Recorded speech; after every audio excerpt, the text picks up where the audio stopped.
The argument, if you can even call it that, I'll call it a claim.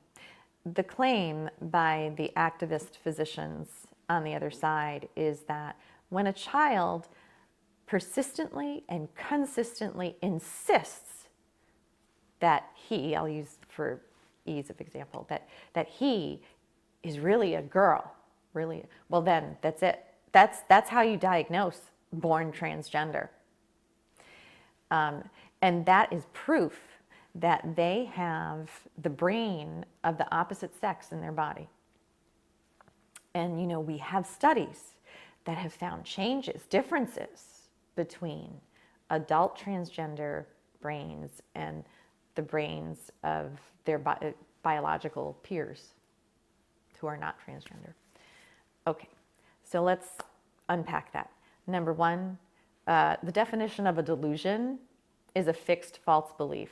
So if I persistently, consistently insist that I am Margaret Thatcher, or persistently, consistently insist that I am a cat, or a person, I'm an amputee trapped in a normal body, I am delusional. And in fact, there are people who believe they are amputees trapped in a normal body. They are appropriately diagnosed as having body identity integrity disorder.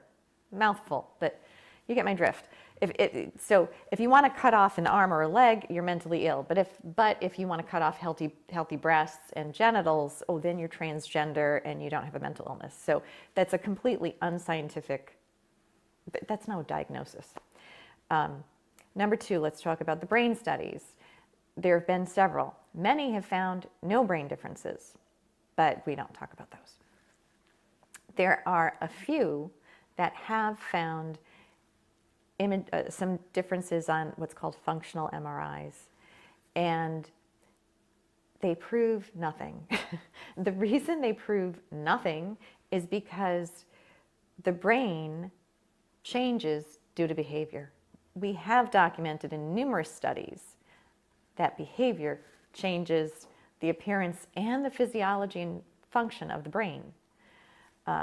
So to have a few studies that are very small, have never been replicated, say, hey, there are brain differences, more than likely, the fact that the person has lived transgender is what caused those differences, if they're even real.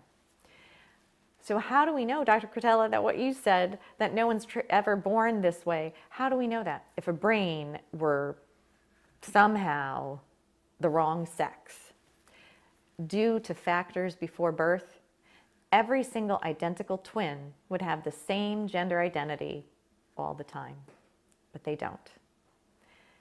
Why? Identical twins have identical DNA.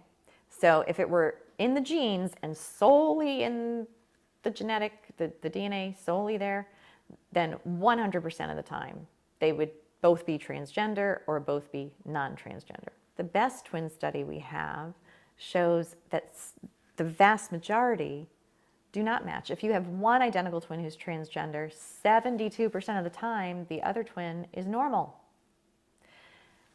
That tells us that it's post-birth effects that primarily impact your identity. Post-birth effects, not pre-birth.